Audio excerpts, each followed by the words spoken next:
Untuk kalian yang ingin mengikuti tes CPNS di tahun berikutnya, ada baiknya kalian mempersiapkan beberapa hal ini. Agar nantinya saat CPNS dibuka, kalian sudah semakin siap dan tentunya peluang lolos kalian semakin besar.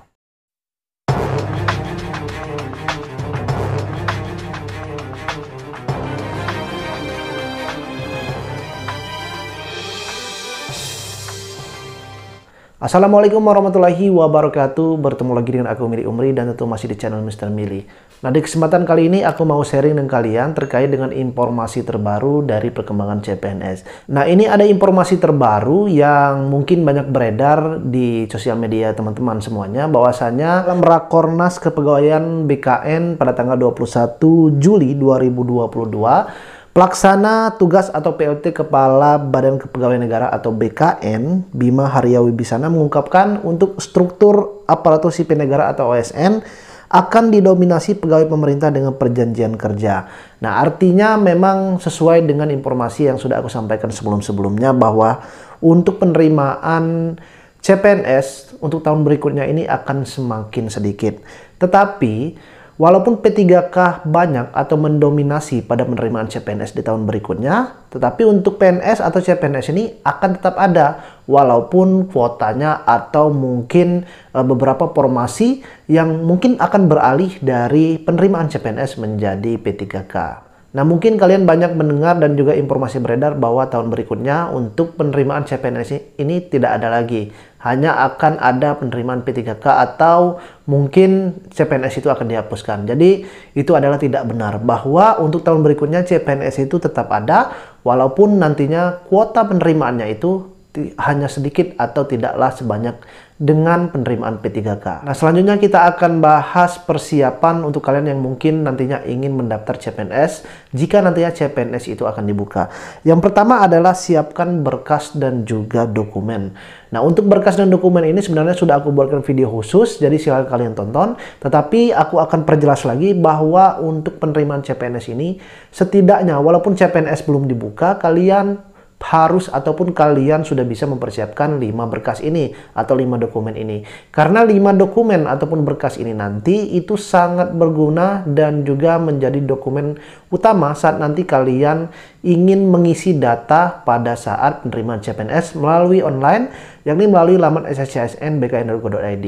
Dokumen itu terdiri dari eKTP atau elektronik KTP. Jadi untuk kalian yang belum memiliki eKTP, silakan buat terlebih dahulu mumpung CPNS belum dibuka. Jadi saat CPNS sudah dibuka, kalian sudah memiliki eKTP, atau eKTP kalian salah datanya, silakan robah terlebih dahulu. Ada kemarin yang bertanya kalau data di KTP dan ijazah itu berbeda. Jadi yang diperbaiki yang mana? Yang diperbaiki adalah eKTP-nya, bukan ijazahnya, karena memperbaiki ijazah itu sangatlah sulit. Dan eKTP atau untuk data di KTP itu kalian bisa langsung datang ke Disdukcapil terdekat atau sesuai alamat KTP kalian dan minta diperbaiki data yang ada di KTP kalian disesuaikan dengan data di ijazah.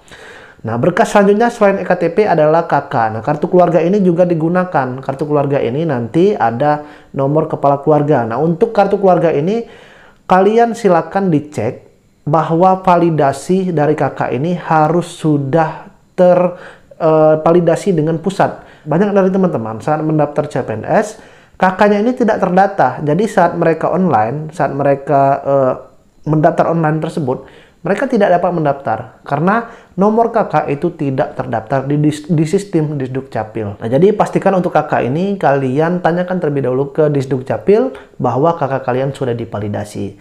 Nah, untuk selanjutnya selain dari KTP, KK adalah pas foto. Nah, pas foto ini juga kalian siapkan. Pas foto ini biasanya foto formal setengah badan dan latarnya berwarna merah atau latar merah. Jadi bajunya baju formal saja, baju putih lengan panjang, pakai kerah dan juga tidak memiliki motif apa-apa. Jadi seperti baju kalian saat mengikuti tes SKDCAT atau yang pernah mengikuti tes SKDCAT.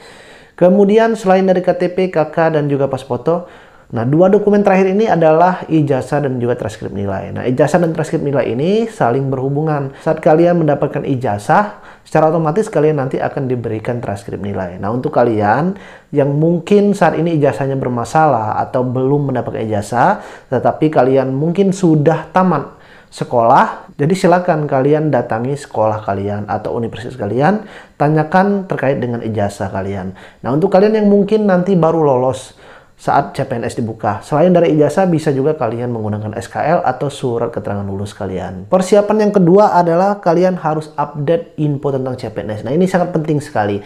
Banyak juga dari teman-teman bertanya bahwa mereka saat ini belum mengetahui ataupun tidak tahu menahu tentang informasi perkembangan CPNS. Nah, di sini atau di YouTube aku ini atau di IG aku juga Mili Umri, aku sering berbagi informasi terkait dengan perkembangan CPNS terbaru.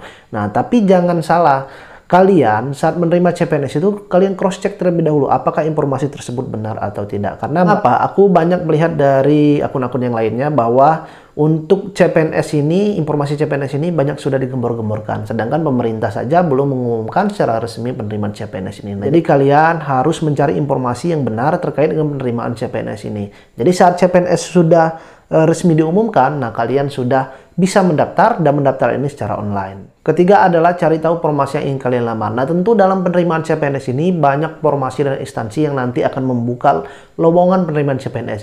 Nah, kalian saat ini atau mulai dari sekarang sudah ada gambaran kira-kira saat CPNS nanti dibuka, kalian sudah bisa memprediksi, oh aku inginnya ikut formasi ini atau aku ingin daftar di instansi ini. Jadi kalian sudah mempersiapkan.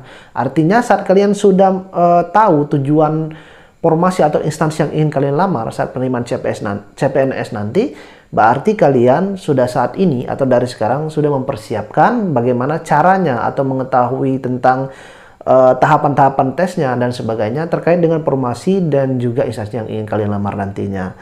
Nah, persiapan selanjutnya adalah pertimbangkan jarak dan juga lokasi tes. Nah, ini sangat penting juga karena banyak teman-teman saat mendaftar CPNS karena ketidaktahuan mereka saat di tengah jalan mereka mengundurkan diri. Nah, sebab mengundurkan diri ini kebanyakan adalah jarak dan juga lokasi tes yang jauh dari tempat mereka berada.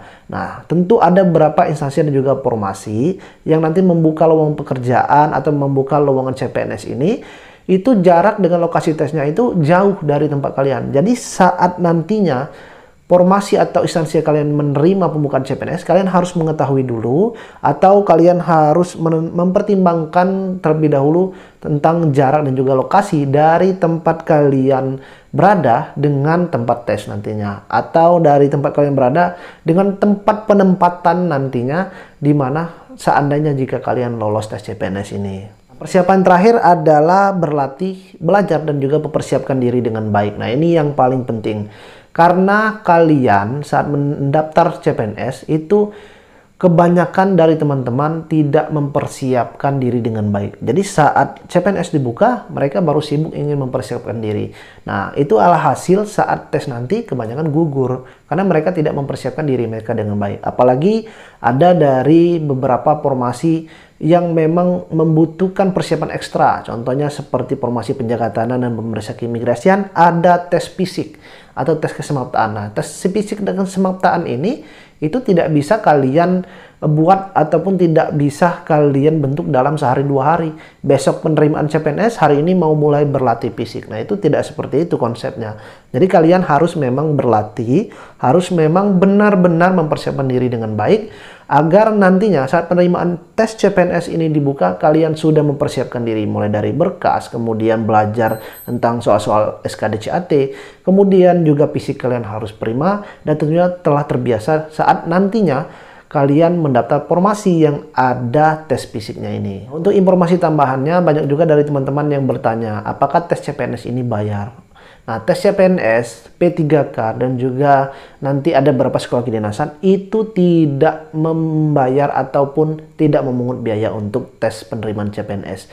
Nah, baik CPNS dan P3K ini semua tesnya gratis. Dari tahap awal sampai tahap terakhir, pengumuman akhir, itu semuanya gratis. Tidak ada kalian dipungut biaya sepeser pun. Nah, tentu jika nantinya di tengah jalan kalian ada oknum-oknum yang meminta biaya ataupun ingin membantu kalian menawarkan ingin lolos secara otomatis mungkin menjadi CPNS, nah ini kalian harus waspada. Walaupun kalian nanti sudah lolos CPNS, saat kalian ketahuan, maka status CPNS kalian atau pengumuman akhir kalian yang lolos itu akan dicabut. Jadi sudah banyak kejadian-kejadian seperti itu. Jadi kalian jangan khawatir. jangan kalian berasumsi tes CPNS itu harus ada orang dalam dan juga uang. Asal nilai kalian besar, nilai kalian itulah yang nanti bisa kalian gunakan untuk memperkuat jika seandainya terjadi diskomunikasi atau kesalahan dari penilaian dari panitia. Saat nilai kalian besar, kalian berani untuk protes, walaupun nantinya mungkin di tengah jalan terjadi sesuatu hal yang tidak diinginkan. Nah, pastinya kalian mulai dari sekarang siapkan 5 hal tadi yang sudah aku sebutkan tadi untuk nantinya kalian ingin mendaftar CPNS jika CPNS sudah dibuka nantinya. Jika persiapan 5 hal tadi sudah matang, kalian tidak akan kesusahan lagi untuk mengikuti tes CPNS dan pastinya kalian bisa lolos dengan persiapan yang sudah matang tadi. Nah, mungkin itu saja informasi yang dapat aku sampaikan di video kali ini. Nantikan informasi-informasi terbaru di YouTube aku Mr. Mili terkait dengan perkembangan CPNS, P3K dan juga sekolah kedinasan. Dan juga aku biasa sering kasih informasi-informasi juga di IG aku Mili Umri, juga bisa kalian follow di sana. Aku sering memberikan beberapa informasi ataupun materi-materi tambahan terkait dengan tes SKHD-CAT. Nah, jika kalian ada pertanyaan ataupun mungkin ada yang ingin memberikan bahasan selanjutnya, silahkan tulis di kolom komentar dan mungkin akan aku jawab secara langsung atau aku buatkan video secara khusus. Terima kasih untuk kalian yang sudah menonton, jangan lupa subscribe dan share video ini. Jika membutuhkan informasi lainnya, silahkan kalian scroll di YouTube aku Mr. Mili. Sekian dari aku dan aku akhiri, wassalamualaikum warahmatullahi wabarakatuh.